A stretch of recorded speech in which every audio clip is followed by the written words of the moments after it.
Hello and welcome to the Garage of Luke channel. You join us on a Monday morning. It's reasonably sunny, but not that warm. And also there's a lot of cloud about and it keeps going in and out and it can't make its mind up.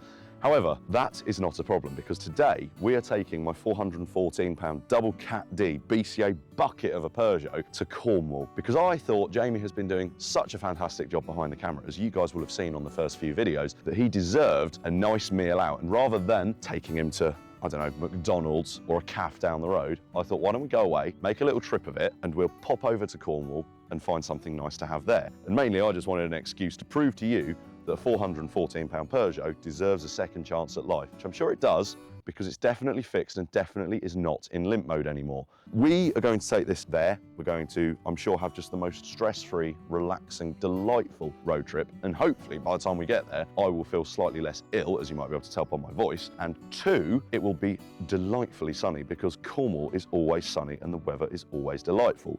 I'm just going to recheck tyre pressures because it's always a good thing to do when you're about to do 300 odd miles on a road trip. And then once we've done that, I think we just get straight to it and head on down. Let's go. I'm on the brake. Try and get that into drive, Jamie. Oh, that's not a good start. And it says engine management system faulty. Hang on, let me just adjust this. I just need to... It doesn't feel very stable. Oh. Oh, hang on a minute. That doesn't feel... Let me just clip that back on. There we go. That's fine. Everything's fine. And everything was fine, or at least until we stopped at Tesco for some snacks, and then everything became slightly not fine. Oh no, it is in limp mode. That's flat. In my mind, this isn't dangerous because we are still faster than a lorry. If I do my best, I think we can get to 70. Why is it going so slowly?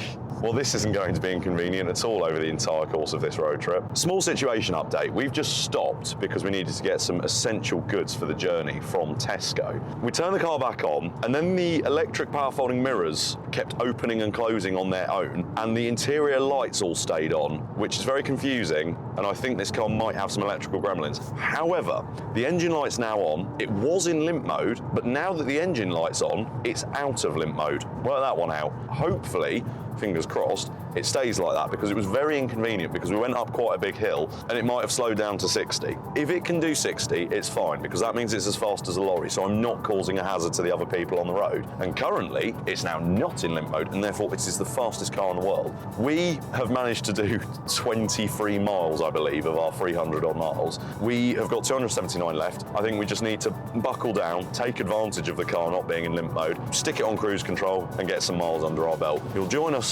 when something else goes wrong or when we've made some more progress and just decided to stop again. So hopefully we shall continue to make seamless progress. Although as I say that, I've now got my foot flat to the floor and it's in limp mode again. That lasted long. What a good car.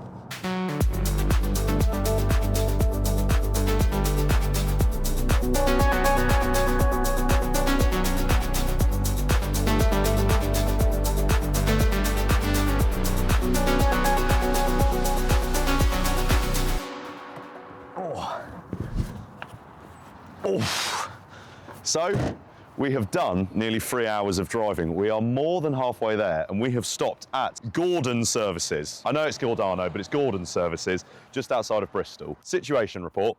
The Peugeot has pretty much continuously been in limp mode the entire time, but it's doing 42 to the gallon. It's very comfy, the aircon works, and the refrigerated glove box works, which means all of our drinks have been very, very cold. We're gonna do a bit of a comfort break, and then it will be back into it, and only 2.5 more hours, hopefully, until we get to sunny Cornwall.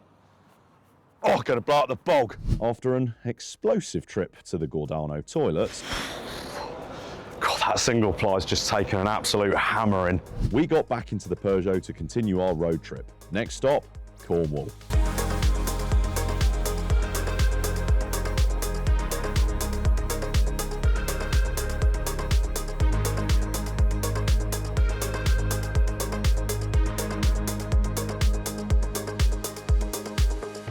We've made it to beautiful, sunny Cornwall, except it's not sunny, it's still beautiful, but it is cold and it's wet. Let's not try to get bogged down with the weather situation in Cornwall, because the most important thing is the 414-pound double Cat D Peugeot has technically made it to Cornwall. It's not been the least stressful drive here, because as we approached Cornwall, things got quite hilly. When you approach a hill at 70, this has a habit of managing to get down to about 55 up a hill, but it's fine. It's still made it. Weirdly, it's still been very good on diesel. I haven't used half a tank yet and it's been doing 43 to the gallon. And now that we're here, I'm going to take in the sights a little bit. We've got a nice kind of 20-minute drive to where we're staying for the night, and then we'll find somewhere for dinner. But let's continue our drive through this picturesque and beautiful part of the country. And we did exactly that, navigating our way through the delightful weather to the hotel, where we made ourselves comfortable before heading out for that all-important dinner.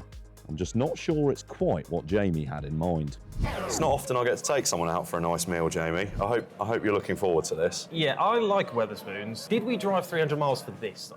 What do you mean? Don't be so ungrateful. How about I make it up to you tomorrow? We'll have an adventure and we'll go and do some nice Cornish-related things. Will that make it up to you? That will do, yes. Okay, fine. Well, let's make the best of it and have some dinner. Let's do that. So tomorrow, we'll do some Cornish-related things. See you then. After a pleasant night of being free up in a hotel room, we got ourselves up bright and early to start the day's activities. My driving abilities clearly unimpaired, I decided to get some advice on what to do from a conveniently local friend of mine. I've arrived at Gunnings of Restormal with my good friend Charles because we needed some local knowledge. Basically, Jamie wasn't very happy with his Wetherspoons and we've agreed that we're going to do some slightly more Cornish activities. So I thought, who can we talk to? Who do I know locally who's not going to laugh at me when I come up and say, if you were going to go for a Cornish pasty locally, where would you go? I'll go to Niles. Where is Niles? Is it close? Half a mile that way. Half a mile sounds good for the budget. That sounds like not a lot of limp mode Peugeot driving. While I'm here, you are a connoisseur of fine cars. As such, you're perfectly qualified to say, what do you think of the Peugeot? I love it. Really? Yeah, I do. I love it. I like big French cars. The smaller French ones are okay, but they don't really do much for me. But the big French stuff, yeah, I like that. And especially oddball French. I mean, oddball is a very good word for it. I would definitely say it's an oddball. I'm also going to upset you because the other week I was in a very special place and you replied to my Instagram story laughing at me for where I was. And I'm planning to take Jamie there because it's somewhere that I feel like it has to be experienced, because we are after that going to go. Yeah. You know where I'm going to say, don't you? Good. We're going to go to TGO Mills. Yeah. It's unique, is what I would say. I would call it unique. You can get a good bit of lino flooring in there. You can get anything. A sticker that says no pasties left in this vehicle overnight, which is on the Peugeot. I do occasionally see them in Cornwall. You know, true Cornishmen do like those.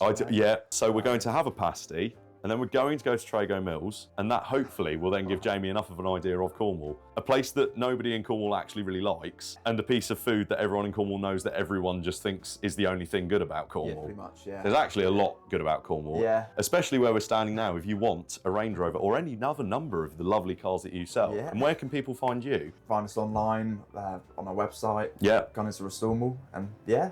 And there you go. Pretty much simple as that. If you need a Range Rover, or again, any of the other lovely cars that you have in stock. We always try and stock something a bit jazzy. So obviously, yeah, you can find Charles there. Charles, thank you so much. No worries, I very much appreciate you taking time out of your day to help us out on our quest. Yeah. Let's go and get a pasty, Jamie.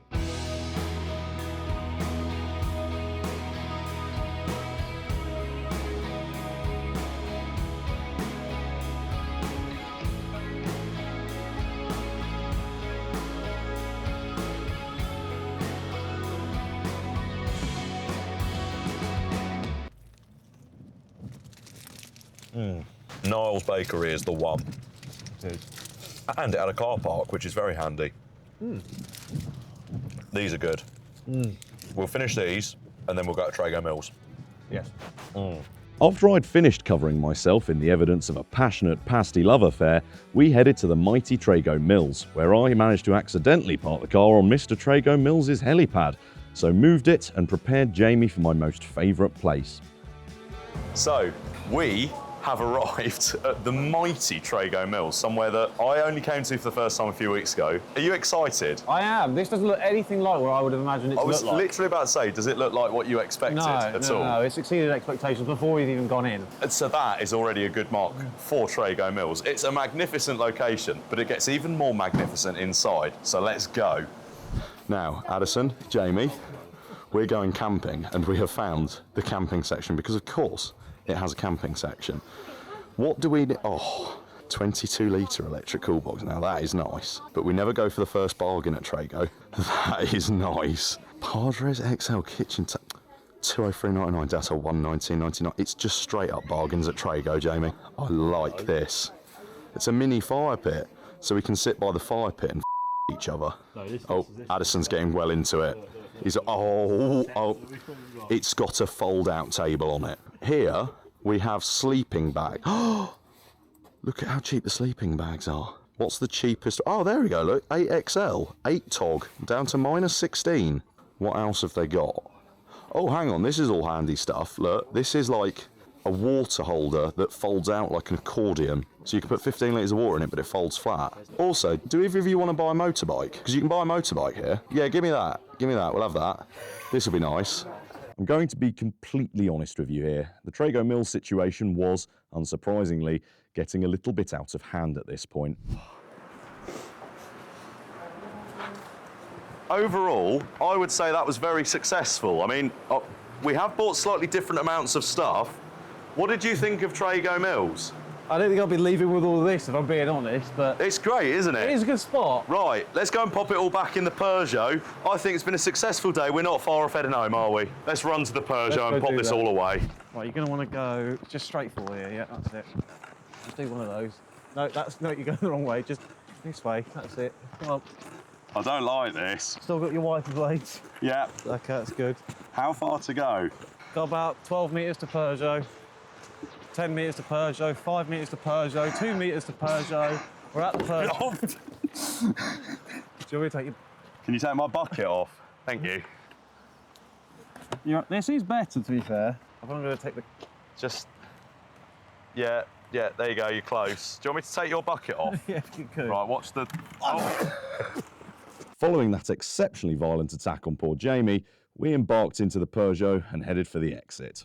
So, overall, a very, very successful trip to TGO Mills. My favourite place in all of Cornwall. We're now going to head out of Cornwall because when we left my house, I said the weather in Cornwall is always sunny, and that has just not been the case. It has been perpetually wet. And looking at the clouds, it looks brighter out of Cornwall. So we're actually heading for Rodeford Lake, which I've been told to head for by somebody who messaged me on Instagram because apparently it's quite pretty, and that feels like a good place to wind things up, draw things to a close, because technically the argument was, will this car make it to Cornwall? And if it makes it to Cornwall and then we make it out of Cornwall, in my mind that's mission successful. So I think we'll head there, draw things to a close, and just hopefully enjoy some natural scenery, and some dry weather would be nice.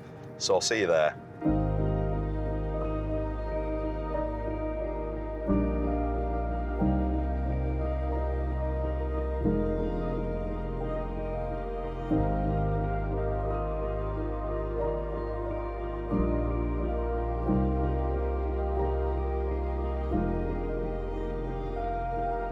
So there we have it. The Double Cat D £414 BCA Bucket has made it to Cornwall and made it out of Cornwall. So as far as I'm concerned, that's mission success. Now, I know that you were a little bit disappointed with my choice of location for dinner yesterday, but can you now say, after a day of doing Cornish activities in the beautiful Cornish sunshine, are you happier?